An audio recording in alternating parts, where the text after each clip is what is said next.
Hello, hello, hello, my friends. How are we doing? I hope we are ready to start this, uh, to start our conversation today. I'm excited. I think this is a topic that is really, really important. Today, we are going to talk about being resilient, resiliency, or the art of building one of the best muscles that we can, which is resiliency. So I hope you can connect, make questions, and I hope that you can use this video for personal purposes. So yeah, being resilient, and it is talked about communities and people that goes through really difficult times. That's how we build resiliency. But it's not just for them. It is also for everybody. We all have that.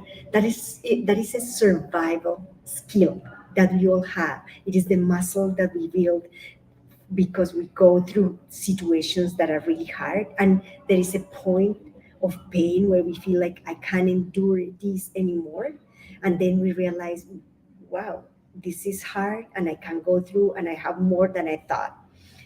There is a book, there is an author that I love that have taught me so much, and his book, he used to be an army, a navy guy, and a survivor of the Navy because he went through hell. And actually, one of the trainings is called that, going through hell. And literally, what he describes is awful, is miserable. He describes that when he was doing nothing in life, that his life was misery, and he decided that he wants to get into the Navy SEAL. So he did. He started the process, and it was so tough. So, but the way how he decided that is like, okay, there is a race next week. I had to prove them that I can endure this. So the race is, I don't know, like 100 miles running. And he was like, is next week, I'm going to enroll. So he did. And guess what?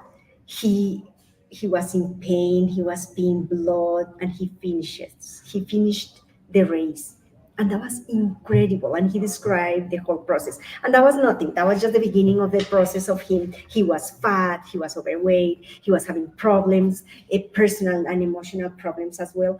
And he decided, I want to transform my life and I'm going to start now. And that's when we start developing resiliency. That day, that moment, that second, when we decide, I'm going to make something out of my life. I don't came to this planet just to eat, sleep, and wait and spend natural resources. I want to make something different. And he did, and he started the process, and he wrote a book. I'm trying to remember the book, but it's not coming. It will come at some point.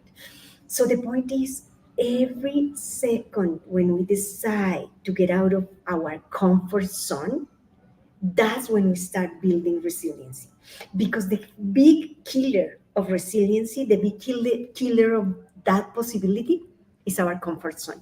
And guess what? Our comfort zone is the most uncomfortable places ever. It is the place where we don't develop any skills. It is the place where we just waste time and energy and natural resources, as I was saying. Once we decide where are we going and how we are going to do it, and we are focused and committed.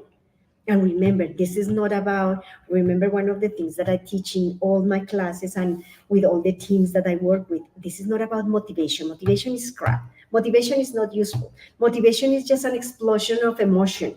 Once that explosion goes away, then is when you feel like, yeah, I don't want to continue doing that. Do you remember the movie Forrest Gump? That's motivation. Motivation is like, I want to keep running, running, running, and then one day, okay, I'm done. That's motivation. That's the perfect example. So, getting to develop our resiliency depends on how bad do we want to do something, what are we willing to do to get it, and knowing and understanding that being uncomfortable is going to be part of the process, enduring all the pain, the suffering for something, for a reason, for that reason that matters to you. That's when we develop resiliency. And resiliency, I had the opportunity to work with the migrants that came to Colorado, with helping them with emotional, bringing emotional support. And Man, that people is just amazing. You have no idea all the stories that I heard when they were even about to die and they pushed a little bit more when they didn't have anything inside of them. They felt like that was enough, that this is the moment, I'm going to die here, and they decided to push just a little bit. That's the process. That was the moment when they learned how strong they are, how strong they were even going through that situation, how great they are, and how proud they are now when they tell us those stories of survival, of surviving through all the hell that they went through. That's when we learn how resilient we can be. And I want to drive you through a couple of notes that I took here to share with you. How can we do that? How can we develop resilience? How can we build those skills? And we can, even for that, we can create a plan. So the first thing is being committed to something that we want to do. What is this big goal this purpose in life that I came to do? What is it? What is this big mission? So it has to be something big. Then the possibility to, as I was saying, understand that I'm ready to be uncomfortable. Pain is not going to stop me. Pain, suffering, sadness, misery. I'm bigger than that. Because when we get into the idea that this sadness is bigger than me, that's when our mind play with us and take us out of our possibility of keep building this muscle. So let's talk about a couple of bullet points that I have prepared here for you that can be helpful for this conversation. And remember, ask a question, share this content because I think it's great if we all keep building together this resiliency and this community. So please thumbs up, please share this video with many people who can benefit from this video. So let's start with this. So how can we develop this resiliency strength, if we can call it that way that I'm talking about? The first one is have a clear goal in mind. What is your mission? And a goal connected with what is your mission? What is this big vision? Where are you going? Second, learn to be uncomfortable. Third, be friends with pain. Yeah, pain is not going to kill you. It doesn't kill you, it makes you stronger, said people is saying, right? Fourth, cultivate a positive mindset. What do I mean? I know that there's we can be over optimistic, absolutely. But it is important to be optimistic, not over optimistic in terms of happiness is everything. No, even being happy all the time is exhausting, as we said in our last video. But being optimistic in terms of being able to read the reality with the lenses of optimism, with the lenses of what am I learning? What is this giving me? Why I'm going through this, instead of, oh, why I'm miserable, life is terrible, I need a break. No, you can flip the coin and learn to read that reality with a different mindset. And when you do that, when you focus on that, all that you are going to continue seeing are possibilities. You will develop the mindset of seeing, reading, watching, attracting possibilities. The second or the fifth piece, maybe, is develop strong relationships. And one of the things that we talk again with this community that I was blessed and humble to help the migrants community from different countries, Venezuela, Colombia, Central America, but different other countries, is developing strong relationships. If you know that you have to go through some really hard things, make sure that you have a team that supports you. It's not just about cheering you up, it is also a support system that will help you to go through that, that will help you in your darkest moments. They will be there with you, they will show you the path, they will help you with the even with resources that you may need. And along with that, really strong communication. More than ever, you need to be able to be clear, to set your rules, to set boundaries, and to understand that clear is kind, clear is kind, as Brené Brown will mention. The seven or six, I lost track, is develop self-awareness. And this is one thing that I mention in each one of my videos, is when you know who you are and what you are going through, and the strength that you have, you know that you can keep going, and you can invite others to join you, and you can take time to reflect and think and analyze your feelings, and how far can you continue going with the strengths and with the resources that you have. The next piece is, and it is connected with self awareness, is being mindful. What do I mean? One thing is to create stories in your mind and to create anxiety about something that is not real, that it may happen in the future, it may not. And the second piece is being mindful, mean being present. What are you going through now? What do you need now? What is happening now, right in this moment? That's very important. Then we are talking about self reflection, and then we are talking about being mindful, being present. Because when you are going through something difficult, you have to understand this is not going to last forever, but you have to be right here in this moment, dealing with whatever it is happening now. And hearing the stories of this community, they were describing when going through the jungle, and they were going through a really top mountain, and once they were there, they were able to see really the hill downstairs, the hill down, and it was so scary, but they were present. You don't have time to think like, yeah, what am I going to eat tomorrow? No, I need to survive now. This is about me surviving now. So it is very important. It is crucial for you to be mindful, to keep living in the present, not in the past. There is nothing for you in the past. There is nothing for you in the future. Thinking in terms of creating anxiety about possibilities that are not going to happen. So the next step is, how can we, yeah, this is key. Please take notes of this. How can we develop our problem solving skills?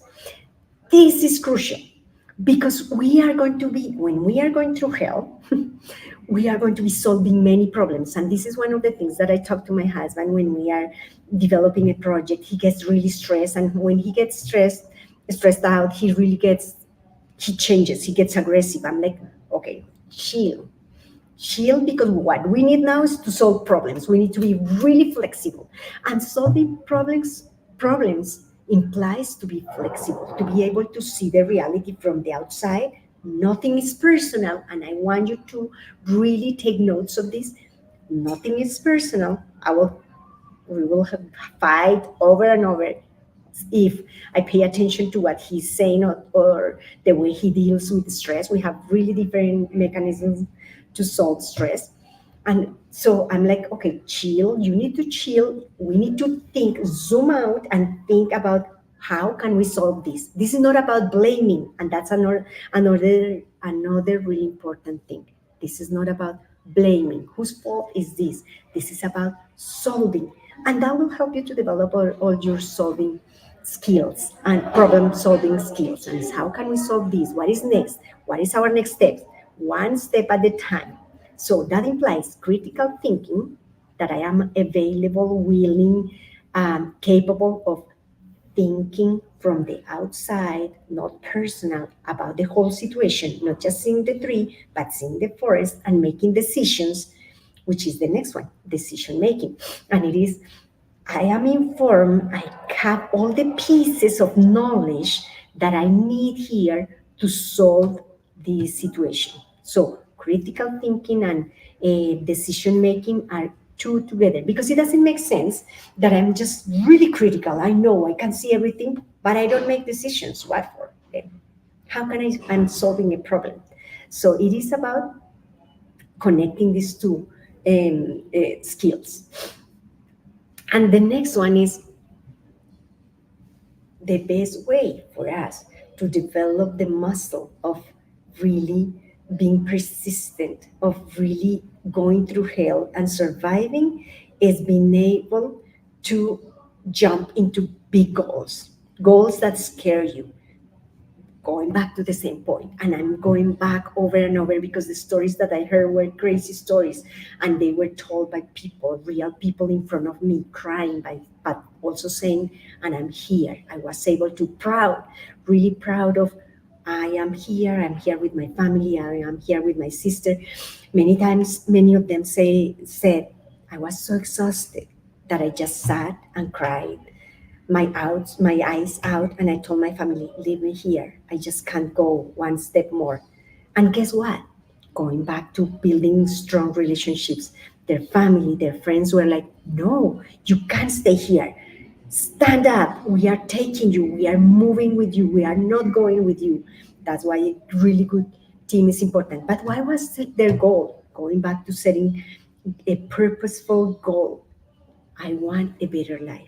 What we are living is not life. We are dying because there is not enough food for all of us. I want a better life for me and for my family. What better than that?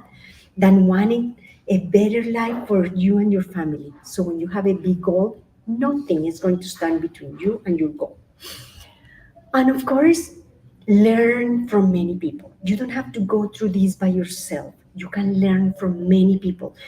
Get mentors. And mentors are people that are walking along with you, people who have said, I already did that. I was returned. Many of them told me, like, I was almost at the border. And then I was caught and I was returned to Mexico. I cried. I was sad. Then I cleaned my eyes and I continued. And I had somebody who said, like, no worries, I already been through this, I've done this, let's go this way because it's faster. So that's very important. That's a mentor. That's a mentor who is willing and able to help me. And even you don't have to have a mentor who is walking along your side. We can have a mentor who is online. I have many mentors that are people that I don't get to know yet, the power of yet, like Tony Robbins. He's one of my mentors. I don't know him, but I feel like I do because I've read many of his books, because I watch his videos, because all of that. That's a way also. So use really in a smart way your time to develop that strength along with your mentors. Follow them. Use social media to follow them, to hear them, to be connected with them. And of course, if you need to, if you are going through something that looks like bigger than you and that you can get out of that situation, professional help is always a thing. So I'm here to help you. I'm here to join you as an athlete myself, understanding when I'm biking and I feel exhausted and I just can't get to the finish line and maybe I'm crying, feeling like there is one less mile. I biked another mile. I raced one more mile. I'm closer to my end line. So also knowing that and having this positive and optimistic point of view is very important. This is it. I just wanted to share some ideas about resiliency and why is this so important and why so many people are talking about this. Many times we go through life from one thing to the next terrible thing to the next one, and we think that we are by ourselves. No, let me tell you, many of those times, one, there is always somebody looking after you, but two, there's always somebody willing to help you. So don't hesitate to ask for help. That's one of the things that is hardest for our communities, to ask for help. Anytime that you ask for help, you will notice that there are many people willing to help you. I hope to see you in our next live. Please share the video. Please thumbs up, comment, send me a comment, or just say hello. This is Rocio Duran. I am Rocio Life Coach. It was really nice to see you today.